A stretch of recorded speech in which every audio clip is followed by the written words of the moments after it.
सबसे पहले कांकरोला की धरती को नमन करता हूँ। मेरा अपना गांव है।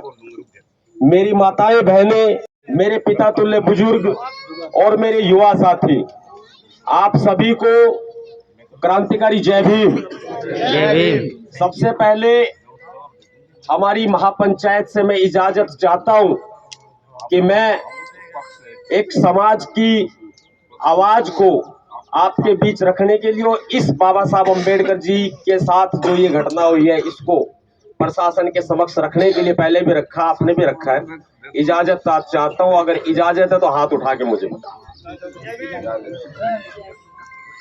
दूसरी बात, जो यहां इस गांव के अंदर घटना हुई है ये अत्यंत निंदनीय है। सारी बात हम कह चुके हैं और जितने भी हर पार्टी वर्ग के, हर समाज के, हर संगठन के लोग यहाँ मौजूद हैं। हम सबकी बात का सम्मान करते हैं। सब ने बहुत अच्छी बातें बताई हैं। ये समाज के विकास में अहम कारगर साबित होंगी। सबसे बड़ा दुख मुझे इस बात का है कि माननीय मुख्यमंत्री जी इस गांव में आते हैं और उनके मुंह से एक निंदा का छोटा सा शब्द भी नहीं निकलता। वो ओबीसी समुदाय से आते हैं, हमारे दर्द को समझ सकते हैं, हम किन पीड़ाओं से गुजरे हैं, हमने शोषण सहा है और आज जिस तरह से ये जातिवाद हमारे साथ, हमारे महापुरुषों के साथ गर्दन को उतारना कहां की बहादुरी है, ये कायरता नहीं तो क्या है। अगर सीएम साहब दो शब्द बोल देते तो इस दिल में जो आग लगी है वो थोड़ी ठंडी हो जाती। हमारा दिल रोता है, हम रोते हैं। क्यों? क्योंकि बाबा साहब अम्बेडकर जी ने हमें सिर उठा करके जीना सिखाया है। आज हम जो कुछ है बाबा साहब अम्बेडकर जी की बदौलत है। यहां तक कि पुलिस प्रशासन जो नौकरी करते हैं वो भी संविधान की है। मैं तो उम्मीद करता हूं ये गुड़गांव का प्रशासन, इसका नाम पूरे हरियाणा में नहीं पूरे भारत में है। वो गुड़गांव जिसको भारत का दुबई कहा जाता है, इस दुनिया का दूसरा दुबई कहा जाता है, वहां पर जहां माना जाता है बाबा साहब अम्बेडकर जी की विचारधारा को, बाबा साहब अम्बेडकर जी को अमेरिका जैसे देशों में, वहां भारत के अंदर इस तरह के हालात पैदा होते हैं। आज जो यहां कांकरोला गांव में हुआ है वो किसी मौत से कम नहीं है। नहीं जानता कि बड़ा है सिर्फ कि बाबा साहब ने कितने दुख सहकर आज हमें इस काबिल बनाया। वो एक जाति के तो नहीं है, वो एक पार्टी के भी नहीं है, वो एक धर्म के भी नहीं है।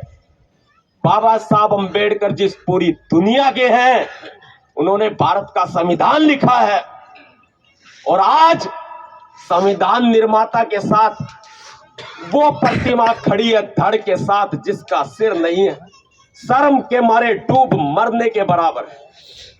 चाहता हूं कि यह महापंचायत हुई है तो आज ये फैसला किया जाना चाहिए। लगातार प्रशासन के संपर्क में हूं, बातचीत कर रहा हूं। गांव की जो कमेटी बनाई गई, मेरे प्रबुद्ध साथी गांव कांकरोला के, जिन्होंने आज इस मुहिम को इस मुकाम तक पहुंचाया कि आज यहां सब हम लोग इकट्ठा बैठे। वो कल्पना जो बाबा साहब ने की थी कि शिक्षित बनो, संगठित रहो, संघर्ष करो, ये संगठित होने की तरफ, ये संघर्ष करने की तरफ कदम है। और मेरे युवा साथी, मुझे मालूम है आपके दिल में आग भी है और पूरी आग है। आप एक इशारे पर प्रशासन की पिंडी कप कपा सकते हो। आप कर सकते हो, नहीं कर सकते हो, बताओ। प्रशासन भी इस बात को सुने। हमारी दुश्मनी किसी पार्टी से नहीं है, हमारी दुश्मनी किसी दल सरकार से नहीं है, हमारी दुश्मनी किसी व्यक्ति से, किसी जाति से नहीं है। हमारी लड़ाई तो व्यवस्था से है, वो व्यवस्था परिवर्तन की लड़ाई जिसे आज तक हमारे बुजुर्ग जो बैठे हैं, सम्मानित लोग बैठे हैं, आगे बढ़ाते आए हैं। और मेरे युवा साथियों को, अरे यूपी में करके दिखाओ, राजस्थान में करके दिखाओ, मेरे ख्याल से वहां के लोग सुनते नहीं है। और ये तो मैं बहुत बड़ी बात कहूंगा और ये संविधान के सम्मान की बात कहूंगा कि मेरे गुड़गांव का युवा, बहुजन युवा संविधान को मानता है, तभी तो आज चुप बैठा हुआ है। वरना ये जो आग भड़क रही है, जरा सा मेरे ख्याल से प्रशासन को पता लग जाएगा क्या ताकत है इन भीम सैनिकों की। आज प्रशासन कहता है कि हमने मान ली, ना जी, प्रशासन चल रहा है सरकार के ऊपर, प्रशासन चल रहा है सरकार के ऊपर। यदि सरकार चाहे तो निर्णय ले सकती है, लेकिन सरकार का क्या दबाव नहीं मालूम। फिर भी जो प्रशासन ने अभी किया है, जो पुलिस ने वोट लगाए हैं, मैं सरकार बीजेपी की सरकार है और बीजेपी की सरकार में न्याय नहीं होता, अन्याय होता है। यहां खेड़ की दौला थाना, यहां गुड़गांव के डीसी और इस इलाके के एसडीएम जो इन्होंने प्रयास किए, मुझे चेक की कॉपी बकायदा एसएचओ साहब ने भेज के अवगत कराया था। लेकिन मैं चाहता था कि हमारे लोग इकट्ठा होकर अपनी बात को रखे। जो अमाउंट इशू कराया है, हम उसके मोहताज तो नहीं है, इतनी ताकत है हमारे अंदर। यदि हम प्रतिमा लगाना चाहे तो धातु की तो छोड़ो, सोने की भी लगा देंगे। साधु साधु साधु। प्यार करते हैं हम हमारे मसीहा को, हमारे भगवान को, हमारे मसीहा को हम प्यार करते हैं।